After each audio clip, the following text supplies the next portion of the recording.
네, 안녕하십니까. epsi바입니다. 오늘은요, 굉장히 중요하게 믿음의 가정을 만들어가는 너무너무너무 중요한 핵심 내용을 얘기를 해드리도록 하겠습니다. 믿음의 가정뿐만 아니라 이제 믿음의 공동체에도 해당이 될 것 같은데요.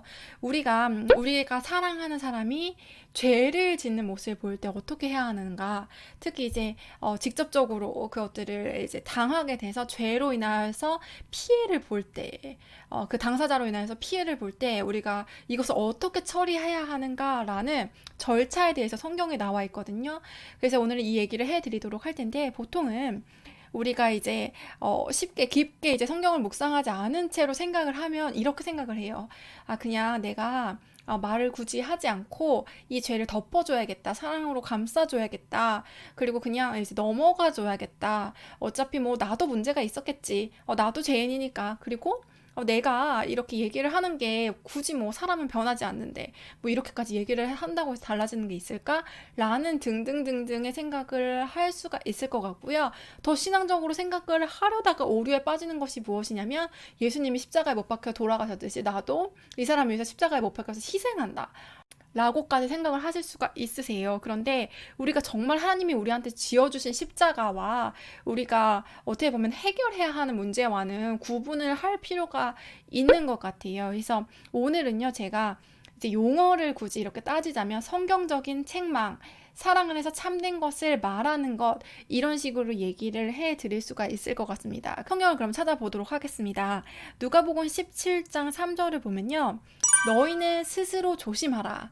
만일 네 형제가 죄를 범하거든 경고하고 회개하거든 용서하라. 이렇게 말씀하고 있습니다.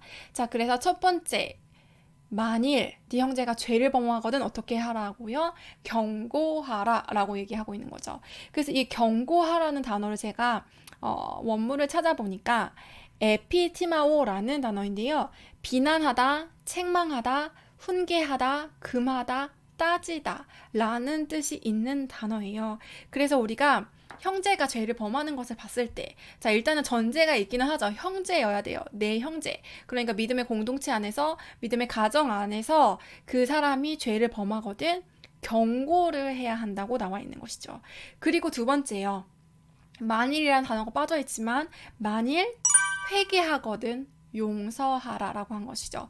자, 여기서 그냥 덮어두고 용서하라, 말하지 말고 용서하라, 그냥 뭐 밑도 끝도 따지지 없이 네가 예수님처럼 그냥 받아줘라 라고 되어 있는 것이 아니에요. 자, 이런 갈등이 있을 때 네 형제가 죄를 범하거든, 그리고 나서 경고했을 때 회개하거든, 그쵸? 그 다음에 용서해 주라 라고 나와 있는 것이죠. 자, 이게 왜 그러냐면요. 이게 전제 조건이 네 형제잖아요. 형제면요, 어떤 사이예요? 우리가 계속 부딪히는 사이죠. 계속 이 만남이 끊어질 수 없는 사이라는 것이죠. 그래서 계속해서 관계가 이어져야만 하는 사이일 경우에는 경고를 해야지만 이 관계가 회복될 수 있다는 것을 하나님이 알고 계신 것이죠. 자, 누가복음에만 나와 있는 것이 아니에요. 마태복음 18장 15절부터 보면요. 네 형제가 죄를 범하거든 가서 너와 그 사람과만 상대하여서 권고하라 라고 되어 있어요. 자, 그래서요, 원리 더 구체적으로 나오면 일단은 1대1로 가서 권고하는 것이 먼저예요. 자, 여기서 있는 권고하라는 단어도 제가 찾아보니까 논박하다, 훈계하다, 죄를 깨닫게 하다, 잘못을 말하다, 책망하다, 꾸짖다 라는 식으로 우리가 이제 용어를 양리할 수 있더라고요. 자, 그래서요, 그 사람의 죄를 깨닫게 하는 것이 오히려 사랑의 의무이고 책임일 수 있다는 것을 아는 것이 오늘 컨텐츠의 핵심이라고 보시면 될 것 같습니다. 자, 그래서 그 다음 구절을 계속 읽어보면요. 만일 들으면 네가 네 형제를 얻을 것이요. 그쵸? 만약에 내가 그 사람한테 어떤 책망을 했을 때, 그 사람의 잘못을 말했을 때 그 사람이 그걸 듣고 회개를 했을 때는 내가 그 사람을 얻을 수 있겠죠. 그렇지만 듣지 않을 경우가 있을 거 아니에요? 그렇지 않으면 한두 사람을 데리고 가서 두세 증인의 입으로 말마다 확증하게 하라. 그래서 두세 사람을 더 데리고 가서 얘기를 해라. 그들의 말도 듣지 않거든 교회에 말하고, 교회의 말도 듣지 않거든 이방인과 세리와 같이 여겨라. 그러니까 형제로 여기지 말고 그냥 그 관계를 그냥 멀리 하는 의미가 되겠죠. 자, 그래서요, 하나님이 세우신 절차는요, 분명히 잘못을 책망하는 것이 우리의 관계 가운데 책임으로 주어진다고 말을 하고 있어요. 그래서 그냥 덮어주고 용서해주는 것이 아니다라는 것을 반드시 아셔야 합니다. 자, 이것을 우리가 얘기해야 되는 그런 목적이 무엇인가요? 우리가 이 잘못을 이야기할 때 주의할 점은 이 사람을 정죄하거나 이 사람을 코너에 몰거나 그냥 화풀이를 하기 위한 것이 아니어야 하는 것이죠. 그리고 사랑 안에서 이 사람이 하나님 앞에 더욱더 설 수 있도록 기회를 제공해 주는 역할을 하는 것이 우리의 임무가 될 수 있겠죠. 자, 그래서요, 만약에 우리가 이렇게 사랑 안에서 참된 것을 이 사람한테 증명하지 않게 한다면 어떠한 결과를 초래할까요? 일단은 내가 죄에 대한 피해를 입은 사람이라면 그 피해자는 이 사람에 대한 미움이 쌓이겠죠. 자, 미움이 쌓이면 여러 가지 방식으로 뭐 이렇게 이 미움이 드러나게 되겠지만 관계가 깊은 사이일수록 뭔가 직접적인 보복을 할 수도 있겠죠. 뭐 이렇게 부부 관계라면 잔소리가 많아지거나 할 수도 있겠고요. 그리고 다른 사람한테 소극적으로는 막 험담을 하거나 이럴 수도 있겠죠. 그리고 미워하는 마음이 커지다 보면은 이제 직면하고 싶지가 않으니까 침묵으로 이 사람을 일종의 처벌을 하는 것이죠. 그래서 침묵으로 일관하는 경우도 될 수가 있겠고요. 원한을 가진 다음에 다른 사람과 편애하는 마음을 가질 수도 있겠고요. 어쨌든 불공정하게 대하는 그런 것들이 일어날 수 있겠죠. 그래서 그 사람의 죄를 바르게 처리하지 않는다면 또 어떤 경우에는 아예 그냥 그 관계가 멀어질 수도 있겠죠. 그래서 저는 원래 굉장히 회피주의자의 성향의 사람이에요. 그래서 저는 그동안 이제 생각을 해보니까 저도 이 원리를 모르고 있었을 때는 그냥 내가 그냥 이거 참아주고 용납해주고 넘어가야 된다는 생각을 했던 것 같아요. 그래서 멀어진 관계들이 되게 많은 것 같아요. 왜냐면 나는 그 사람의 잘못이 보이는데 그 잘못을 직접적으로 얘기할 어떻게 보면 용기도 안 나고, 그리고 난 되게 평화주의자였거든요. 지금은 조금 달라졌는데 평화주의자였기 때문에 굳이 뭐 이렇게 막 꺼집어내가지고 막 그렇게 막 싸우고 막 이러지 않았단 말이죠. 그래서 지금 와서 생각해보면 오히려 내가 그 사람한테 정확하게 그걸 얘기를 했을 때 그 사람을 내가 얻을 수도 있었겠구나 라는 생각을 하는 편이에요. 그래서 우리가 사람이 사실은 조금 이렇게 성향에 따라 좀 기울어 있을 수가 있거든요. 어떤 사람은 사랑이 되게 더 많아요. 그래서 긍휼이 더 많아. 그래서 하나님의 용납하심, 하나님이 우리를 의롭게 칭하셨다, 하나님은 다 용서하셨다, 이쪽으로 더 기울어져 있는 사람이 있고, 어떤 하나님의 공의, 그래서 잘못은 당연히 말해야 하지라고 생각해서 이 공의, 옳고 그름에 더 치우쳐 있는, 우리가 예수님을 닮아가는 그 과정이 더 중요하다라고 생각하는 사람이 있죠. 그치만 정확하게 우리 예수님의 사랑, 우리의 복음의 균형 잡힌 것은 이 사랑과 공의가 정확하게 균형을 맞는 그 지점, 이 지점이 완벽하게 이제 하나님의 사랑에 가깝다라는 것을 보시면 되죠. 그래서 내가 좀 너무 이렇게 사람을 덮어주는 것에 치우쳐 있으신 분들일수록 이 공의의 하나님을 더욱더 묵상을 하셔서 옳고 그름에 대해서 내가 책망하는 것도 진정한 의미에서 엄한 사랑일 수 있겠다는 관점을 가져가시고, 혹시라도 이 컨텐츠를 보시는데 그럼 당연히 틀린 것을 말해야 되지, 당연히 책망해야 되지 라고 생각을 하시는 분들은 어쩌면은 조금 이제 비판적일 수 있거나 하나님이 죄라고 말하시는 부분이 아닌데도 이렇게 다른 사람을 지적해서 이렇게 상처를 줄 수도 있는 부분이 있으니까요. 그런 부분은 일단 용납하시는 하나님 쪽으로 더 많이 묵상을 해보시는 게 좋을 것 같다는 생각이 듭니다. 그래서 그렇지만 오늘의 컨텐츠의 어떤 방향성 자체는 우리가 이제 교회 안에서 배웠던 것이나 그냥 짧게 생각을 하면은 그냥 덮어두는 쪽이 더 많아요. 사실은 우리 크리스천 사이에서는.